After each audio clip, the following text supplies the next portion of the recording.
कॉलेजच्या पहिल्या दिवशी एका टॉपर मुलीचा आणि एका बॅकबेंचर मुलाचा जोरदार वाद झाला. पण त्याच वादाचं रूपांतर हळूहळू प्रेमात झालं. दोघांनी एकमेकांसोबत आयुष्यभर राहण्याची स्वप्न पाहिली. पण कॉलेज संपताच ती मुलगी अचानक कोणालाही काही न सांगता गायब झाली. तब्बल 5 वर्षांनी पुन्हा भेटली, पण तिने त्या मुलाला ओळखलंच नाही. खरंच ती त्याला विसरली होती की त्यामागे एखादं हृदयद्रावक रहस्य दडलं होतं. या प्रेमकथेत तुम्हाला मैत्री, त्याग, विरह, अश्रू आणि शेवटी प्रेमाचा खरा विजय पाहायला मिळेल. त्यामुळे ही कथा शेवटपर्यंत नक्की ऐका, कारण शेवटी तुमच्या डोळ्यात पाणी आणेल आणि मनाला कायमचा स्पर्श करून जाईल. पुण्यातील सह्याद्री इंजिनिअरिंग कॉलेज. नवीन शैक्षणिक वर्षाचा पहिला दिवस. संपूर्ण कॅम्पसमध्ये विद्यार्थ्यांची गर्दीच गर्दी होती. कोणी नवीन मित्र बनवत होतं, तर कोणी पहिल्या दिवशी सेल्फी काढण्यात व्यस्त होतं. त्या कॉलेजमध्ये एक मुलगा सगळ्यांच्या चर्चेचा विषय होता. रुद्र देशमुख, कॉलेजचा सर्वात खोडकर बॅकबेंचर. लेक्चर बंद करणं, मित्रांसोबत मस्ती करणं आणि शिक्षकांची नक्कल करणं हे त्याचं रोजचं काम. पण मनाने खूप चांगला होता. गरज पडली की कोणासाठीही उभा राहायचा. दुसरीकडे अन्वी कुलकर्णी, कॉलेजची टॉपर, नेहमी पहिल्या बाकावर बसणारी. शिस्त, अभ्यास आणि स्वप्न हेच तिचं जग. तिला आयुष्यात मोठी वैज्ञानिक बनायचं होतं. पहिल्याच दिवशी रुद्र आपल्या मित्रांसोबत कॉरिडॉरमधून धावत होता. तेवढ्यात समोरून अन्वी पुस्तकांचा गठ्ठा घेऊन येत होती. धाड! दोघांची जोरदार धडक झाली. अन्वीची पुस्तकं जमिनीवर विखुरली. रुद्र लगेच खाली बसला. सॉरी, माझ्याकडून चुकून झालं. अन्वीने रागाने त्याच्याकडे पाहिलं. कॉलेज आहे हे, खेळायचं मैदान नाही. रुद्र हसत म्हणाला, पहिल्या दिवशी एवढा राग? सॉरी ना. अन्वीने पुस्तक उचलली आणि एक शब्दही न बोलता निघून गेली. दुसऱ्या दिवशी प्रोफेसर सरांनी नवीन प्रोजेक्टची घोषणा केली. संपूर्ण वर्गात कुजबूज सुरू झाली. प्रोफेसर म्हणाले, या प्रोजेक्टसाठी प्रत्येक टॉपरसोबत एक बॅकबेंचरची जोडी असेल. आणि पहिलं नाव घेता अन्वी कुलकर्णी, रुद्र देशमुख. संपूर्ण वर्ग हसायला लागला. अन्वीच्या चेहऱ्यावर नाराजी स्पष्ट दिसत होती. लेक्चर संपल्यावर ती थेट प्रोफेसर सरांकडे गेली. सर, मला पार्टनर बदलायचा आहे. प्रोफेसर हसले. आयुष्यात प्रत्येक वेळी आपल्याला आवडणारी माणसं मिळत नाहीत. कधीकधी वेगळ्या स्वभावाची माणसंच आपल्याला सर्वात मोठा धडा शिकवतात. अन्वी काहीच बोलली नाही. सायंकाळची वेळ होती. रुद्र तिच्या समोर आला. हात पुढे करत म्हणाला, हाय पार्टनर. भांडण नको, प्रोजेक्ट करूया. अन्वीने त्याचा हात पाहिला, पण हात मिळवला नाही. ती फक्त एवढंच म्हणाली, माझ्या अभ्यासात अडथळा आणू नकोस. आणि तिथून निघून गेली. रुद्र तिच्याकडे पाहत हसला. खूप ॲटिट्यूड आहे, पण एक दिवस ही नक्की हसेल. त्याला अजिबात कल्पना नव्हती, हीच ती मुलगी एक दिवस त्याच्या आयुष्यात सर्वात सुंदर कारण बनणार होती. पण त्यांच्या प्रेमाची सुरुवात होण्याआधीच एक अशी घटना घडणार होती, जी दोघांचं आयुष्य कायमचं बदलून टाकणार होती. दुसऱ्या दिवशी प्रोजेक्टचं पहिली मीटिंग होतं. अन्वी आधीच लायब्ररीत येऊन बसली होती. तिच्यासमोर पुस्तकांचा ढीग, हातात नोट्स आणि चेहऱ्यावर नेहमीसारखाच गंभीरपणा. घड्याळात 10 वाजले. रुद्रचा काहीच पत्ता नव्हता. 10 मिनिटांनी रुद्र धावत लायब्ररीत आला. सॉरी, थोडा उशीर झाला. अन्वीने घड्याळाकडे पाहिलं. थोडा नाही, 20 मिनिटांचा. तुझ्यासारख्या निष्काळजी मुलासोबत प्रोजेक्ट करणं म्हणजे वेळेचा अपव्यय. रुद्र काहीच बोलला नाही. तो शांतपणे खुर्चीवर बसला. दोघांनी काम सुरू केलं. अन्वी सतत सूचना देत होती. हे असं कर, ते तसं लिही. रुद्र मात्र हसत सगळं ऐकत होता. अचानक अन्वीच्या हातून कॉफीचा कप सांडला. तिच्या सर्व नोट्स ओल्या झाल्या. ती घाबरली, कारण त्या नोट्स तयार करायला तिला अनेक दिवस लागले होते. रुद्रने एक शब्दही न बोलता आपल्या बॅगेतून टिश्यू काढले. तो नोट्स काळजीपूर्वक वाळवू लागला. मग म्हणाला, घाबरू नकोस, आपण पुन्हा तयार करू. अन्वी पहिल्यांदा शांत झाली. त्या संध्याकाळी रुद्र आपल्या मित्रांसोबत क्रिकेट खेळायला गेला नाही. तो पूर्ण रात्र जागून अन्वीच्या खराब झालेल्या नोट्स पुन्हा लिहित बसला. प्रत्येक आकृती, प्रत्येक सूत्र अगदी तसंच. दुसऱ्या दिवशी रुद्रने ती वही अन्वीसमोर ठेवली. अन्वीने उघडून पाहिली आणि ती थक्क झाली. संपूर्ण नोट्स पुन्हा लिहिलेल्या होत्या. एकही पान कमी नव्हतं. ती हळू आवाजात म्हणाली, "हे कसं केलं तू?" रुद्र हसला. पार्टनरशिप म्हणजे एकमेकांची साथ देणं, फक्त मार्क्स मिळवणं नाही. अन्वीच्या डोळ्यात पहिल्यांदाच आदर दिसला. दिवस पुढे सरकत गेले. आता दोघे रोज एकत्र अभ्यास करू लागले.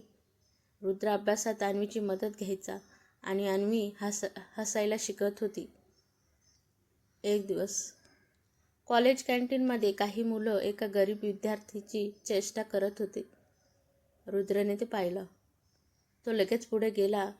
जो स्वतःच्या ताकदीवर मोठा होतो तो कधी दुसऱ्याची थट्टा करत नाही. त्याने त्या विद्यार्थ्याला स्वतःच्या पैशाने जेवण आणून दिलं. हे सगळं दूर उभी असलेली अन्वी पाहत होती. त्या क्षणी तिच्या मनातला रुद्राबद्दलचा राग हळूहळू विरघळू लागला. त्या रात्री अन्वीने डायरीत लिहिलं, रुद्र दिसतो तसा नाही. त्याच्या चेहऱ्यावर खोडकर हसू असलं तरी मन मात्र खूप सुंदर आहे. तिला अजूनही माहीत नव्हतं की तिच्या डायरीत लिहिलेलं हे पहिलं वाक्य एक दिवस प्रेमाची सुरुवात करणार होतं.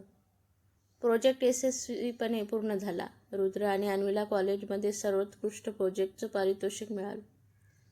पहिल्यांदाच अन्वीने सगळ्यांसमोर रुद्रचं कौतुक केलं. रुद्र फक्त हसला. काही दिवसांनी कॉलेजची महाबळेश्वर ट्रिप जाहीर झाली. संपूर्ण वर्ग उत्साहात होता. रुद्रने अन्वीला विचारलं, "येशील ना ट्रिपला?" अन्वी हसत म्हणाली, "हो, पण यावेळी उशीर करायचा नाही." दोघेही हसले. महाबळेश्वर. हिरवेगार डोंगर, धुक्याची चादर, थंड वारा आणि सतत पडणारा पाऊस. संपूर्ण वर्ग पॉईंट्सवर फिरत होता. अचानक जोरदार पाऊस सुरू झाला. सगळे विद्यार्थी पळत बसमध्ये गेले. पण अन्वी एका दरीजवळ अडकली. तिचा पाय घसरला. ती पडणार इतक्यात रुद्रने तिचा हात घट्ट पकडला. क्षणभर दोघांचे डोळे एकमेकांना भिडले. रुद्रने तिला सुरक्षित बाजूला आणलं. अन्वी घाबरली होती. तिचे हात थरथरत होते. रुद्रने आपलं जॅकेट तिच्या खांद्यावर ठेवलं. "काळजी करू नकोस, मी आहे ना." हे 4 शब्द अन्वीच्या मनात कायमचे कोरले गेले.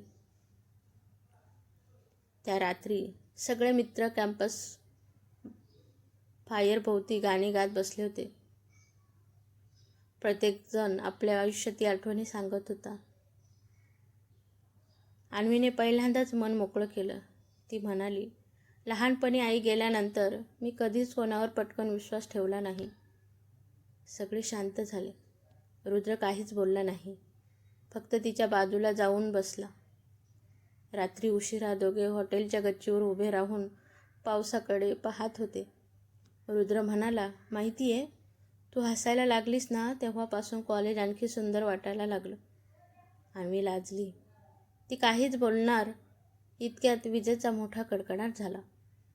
ती घाबरून नकळत रुद्रचा हात धरते. दोघे काही क्षण तसेच उभे राहतात.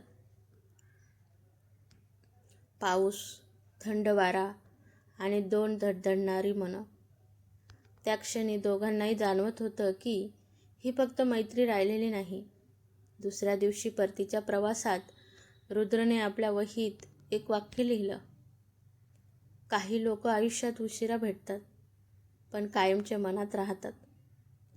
तो ते वाक्य अन्वीला दाखवणार तेवढ्यात त्याच्या मोबाईलवर एक फोन आला. फोन उचलता त्याच्या चेहऱ्यावरील हसू अचानक नाहीसं झालं. तो फक्त एवढंच म्हणाला, "काय, बाबा हॉस्पिटलमध्ये?" अन्वी घाबरून त्याच्याकडे पाहत राहिले. त्यांच्या प्रेमाची सुरुवात झाली होती, पण नियतीने त्यांची पहिली परीक्षा घ्यायला सुरुवात केली होती. फोन ठेवताच रुद्रच्या डोळ्यात भीती स्पष्ट दिसत होती. तो थरथरत्या आवाजात म्हणाला, "अन्वी, बाबांना हार्ट अटॅक आला आहे. क्षणाचाही विलंब न करता दोघे पुणेकडे निघाले. हॉस्पिटलमध्ये पोहोचल्यावर डॉक्टर म्हणाले, ऑपरेशन तातडीनं करावं लागेल. रुद्रच्या घरची आर्थिक परिस्थिती चांगली नव्हती. ऑपरेशनसाठी लागणारी रक्कम ऐकून तो पूर्णपणे खचला. तो हॉस्पिटलच्या बाहेर बसून रडत होता. अन्वी शांतपणे त्याच्या जवळ आली. ती म्हणाली, रुद्र, तू धीर सोडू नकोस. दुसऱ्या दिवशी रुद्रला हॉस्पिटलमध्ये पैसे भरल्याचा मेसेज आला. तो आश्चर्यचकित झाला. हे पैसे कोणी भरले? कोणीच उत्तर दिलं नाही. ऑपरेशन यशस्वी झालं. डॉक्टरांनी सांगितलं, आता धोका टळला आहे. रुद्र आनंदाने रडू लागला. त्याला अजूनही माहीत नव्हतं की ते पैसे अन्वीने तिच्या शिक्षणासाठी साठवलेल्या बचतीतून भरले होते. तिने मात्र ही गोष्ट कुणालाही सांगितली नव्हती. काही दिवसांनी रुद्रला ही गोष्ट त्याच्या आईकडून समजली. तो थेट अन्वीकडे गेला. त्याच्या डोळ्यात अश्रू होते. हे सगळं तू का केलंस अन्वी? अन्वी हसली. मैत्रीत हिशोब नसतो आणि जिथे प्रेम असतं तिथे त्याग शब्द लहान पडतो. हे ऐकून रुद्रच्या डोळ्यात तिच्याबद्दल प्रेम आणखी वाढलं. त्या संध्याकाळी रुद्रने ठरवलं, कॉलेजच्या वार्षिक समारंभात तो अन्वीसमोर आपल्या प्रेमाची कबुली देणार. त्याने तिच्यासाठी एक छोटंसं गिफ्टही घेतलं होतं. पण नियतीने पुन्हा एक वेगळाच डाव खेळला. वार्षिक समारंभाच्या आदल्या दिवशी अन्वीच्या घरी एक पत्र आलं. ते पत्र वाचताच तिच्या चेहऱ्यावरचं हसूच नाहीसं झालं. ती रात्रभर रडत बसली आणि दुसऱ्या दिवशी कॉलेजमध्ये न येण्याचा निर्णय घेतला. ते पत्रात असं काय लिहिलं होतं ज्यामुळे अन्वीने रुद्रापासून दूर जाण्याचा निर्णय घेतला? कॉलेजच्या वार्षिक समारंभाचा दिवस. संपूर्ण कॅम्पस सजला होता. रुद्रच्या हातात एक छोटंसं गिफ्ट होतं आणि खिशात एक प्रेमपत्र. आज तो अन्वीला आपल्या मनातलं सगळं सांगणार होता. पण अन्वी कॉलेजमध्ये आलीच नाही. तिचा फोन बंद होता. मेसेजला उत्तर नव्हतं. रुद्रला काही समजत नव्हतं. दुसऱ्या दिवशी तो तिच्या घरी गेला. दाराला कुलूप होतं. शेजारीण म्हणाली, काल रात्रीचे लोक हे शहर सोडून गेले. हे ऐकताच रुद्रच्या हातातून गिफ्ट खाली पडलं. त्याने अनेक दिवस अन्वीचा शोध घेतला. कॉलेजचे मित्र, सोशल मीडिया, जुने पत्ते, सगळीकडे चौकशी केली. पण अन्वीचा काहीच पत्ता लागला नाही. दरम्यान प्रोफेसरांनी रुद्रला एक लिफाफा दिला. हे अन्वीने तुझ्यासाठी ठेवलं होतं. रुद्रने थरथरत्या हाताने लिफाफा उघडला. त्यात फक्त एकच ओळ होती. माझा तिरस्कार कर, पण माझी वाट पाहू नकोस. रुद्रच्या डोळ्यातून अश्रू वाहू लागले. त्याला वाटलं अन्वीने त्याच्यावरचं प्रेम विसरलं. 5 वर्ष उलटली. रुद्रने शिक्षण पूर्ण केलं. कष्ट करून स्वतःची एक छोटीखानी आर्किटेक्चर फर्म सुरू केली. यश मिळालं, पैसा मिळाला, पण मनातली अन्वीची जागा मात्र कायम रिकामीच राहिली. एका दिवशी एका मोठ्या हॉस्पिटलचा प्रोजेक्ट मिळाल्यामुळं रुद्र तिथे गेला. कॉरिडॉरमधून चालत असताना त्याची नजर समोर उभ्या असलेल्या एका मुलीवर पडली. पांढरा डॉक्टरांचा कोट, गळ्यात स्टेथोस्कोप आणि तोच ओळखीचा चेहरा, ती अन्वी होती. रुद्रच्या डोळ्यात आनंदाश्रू आले. तो धावत तिच्या समोर गेला. अन्वी? अन्वीने त्याच्याकडे पाहिलं. काही क्षण शांत राहिली आणि मग म्हणाले, माफ करा, आपण कोण? रुद्रच्या पायाखालची जमीन सरकली. त्याला विश्वासच बसत नव्हता. जिच्यावर त्याने 5 वर्ष प्रेम केलं, ती आज त्याला ओळखत नव्हती. रुद्र अजूनही अन्वीसमोर उभा होता. त्याच्या डोळ्यात हजारोच प्रश्न होते. अन्वी शांतपणे म्हणाली, माफ करा, मला खरंच आठवत नाही की आपण कोण आहात. रुद्र काही बोलू शकला नाही. तो हळूच तिथून निघून गेला. दुसऱ्या दिवशी रुद्रची भेट अन्वीच्या वरिष्ठ डॉक्टरांशी झाली. डॉक्टर म्हणाले, 5 वर्षापूर्वी अन्वीचा गंभीर अपघात झाला होता. त्या अपघातात तिच्या मेंदूवर परिणाम झाला. तिला तिच्या कॉलेजच्या आयुष्यातील अनेक आठवणी विसरल्या. हे ऐकून रुद्रच्या डोळ्यात अश्रू आले. आता त्याला समजलं अन्वीने त्याला विसरण्याचा निर्णय घेतला नव्हता. ती खरंच विसरली होती. रुद्रने हार मानली नाही. तो दर आठवड्याला हॉस्पिटलमध्ये जाऊ लागला. कधी फुलं घेऊन, कधी कॉलेजचे फोटो, कधी त्यांचा प्रोजेक्ट रिपोर्ट. पण अन्वीच्या चेहऱ्यावर फक्त एकच प्रश्न असायचा, आपण माझ्यासाठी इतकं का करता? एक दिवस रुद्रने तिला त्यांच्या कॉलेजमध्ये नेलं. लायब्ररी, कॅन्टीन, तो जुना वर्ग, सगळं तसंच होतं. अन्वी शांतपणे सगळं पाहत होती. अचानक तिची नजर एका जुन्या बाकावर पडली. तिथे कोरलेलं होतं RA. ती काही क्षण त्या अक्षरांकडे पाहत राहिली. तिच्या डोक्यात तीव्र वेदना सुरू झाली. डोळ्यांसमोर काही क्षण चमकले. पावसात उभे असलेला रुद्र, महाबळेश्वरची ट्रीप, कॉफी सांडलेली वही आणि रुद्रचा हसरा चेहरा. अन्वीने डोकं धरलं. ती रडत म्हणाली, रुद्र. रुद्र धावत तिच्या जवळ गेला. अन्वीच्या डोळ्यातून अश्रू वाहत होते. मला सगळं आठवतंय. मी तुला विसरले नव्हते. माझ्या आठवणीत मला सोडलं होतं. दोघांनी एकमेकांना मिठी मारली. 5 वर्षाचा विरह त्या एका मिठीत विरघळून गेला. परंतु त्या क्षणी अन्वीच्या मोबाईलवर एक कॉल आला. फोन ठेवताच तिच्या चेहऱ्यावरील आनंद नाहीसा झाला. ती रुद्रकडे पाहत म्हणाली, रुद्र, माझं लग्न ठरलं आहे. हे ऐकून रुद्राच्या हातातून तिचा हात सुटला. त्यांच्या प्रेमाची सर्वात मोठी परीक्षा आता सुरू होणार होती. अन्वीच्या तोंडून ते शब्द ऐकताच रुद्र काही क्षण निशब्द झाला. माझं लग्न ठरलं आहे. त्याच्या डोळ्यातील आनंद एका क्षणात विरून गेला. रुद्रने स्वतःला सावरलं. विचारलं, तू आनंदी आहेस का? अन्वीच्या डोळ्यात अश्रू तरळले. ती हळू आवाजात म्हणाली, नाही. पण माझ्या बाबांनी माझ्या आजारपणात खूप सहन केलं आहे. त्यांनी दिलेला शब्द मी मोडू शकत नाही. रुद्र काहीच बोलला नाही. त्याने फक्त एवढंच उत्तर दिलं, जर तुझा आनंद येत असेल तर मी मागे हटेन. हे ऐकून अन्वी रडू लागली. दुसऱ्या दिवशी अन्वीचा होणारा नवरा अभिषेक रुद्रला भेटायला आला. रुद्रला वाटलं आता वाद होईल. पण अभिषेक शांतपणे म्हणाला, मला तुमच्या दोघांबद्दल सगळं समजलं आहे. रुद्र आश्चर्यचकित झाला.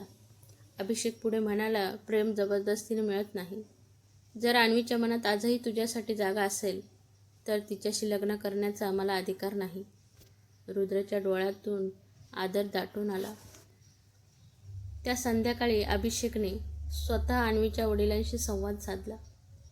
त्याने शांतपणे सगळं सत्य सांगितलं. सुरुवातीला अन्वीचे वडील रागवले, पण जेव्हा त्यांनी अन्वीच्या डोळ्यातलं खरं प्रेम पाहिलं तेव्हा ते शांत झाले. काही वेळाने ते रुद्रासमोर आले. त्यांनी रुद्राचा हात हातात घेतला आणि म्हणाले, माझ्या मुलीच्या डोळ्यात इतका आनंद मी अनेक वर्षांनी पाहतोय. तिची काळजी आयुष्यभर घेशील? रुद्रच्या डोळ्यात अश्रू आले. तो म्हणाला, हा माझा शब्द आहे. सगळ्यांच्या संमतीने लग्न रद्द झालं. पण कोणाचाही अपमान झाला नाही. अभिषेकने हसत रुद्राच्या खांद्यावर हात ठेवला. तिला नेहमी हसत ठेव. 2 महिन्यांनी रुद्र आणि अन्वीच्या लग्नाची तयारी सुरू झाली. संपूर्ण कॉलेजमधील जुने मित्र पुन्हा एकत्र जमले. पण लग्नाच्या आदल्या रात्री रुद्रच्या मोबाईलवर एक अनोळखी मेसेज आला. उद्या लग्न करू नकोस, नाही तर अन्वीचा जीव धोक्यात येईल. रुद्रच्या चेहऱ्याचा रंग उडाला. तो मेसेज कोणी पाठवला होता आणि लग्नाच्या 1 दिवस आधी पुन्हा कोणतं संकट उभं राहिलं? रुद्रच्या मोबाईलवर आलेला मेसेज पाहून त्याच्या पायाखालची जमीन सरकली. उद्या लग्न करू नकोस, नाही तर अन्वीचा जीव धोक्यात येईल. त्याने लगेच त्या नंबरवर फोन केला, पण फोन बंद होता.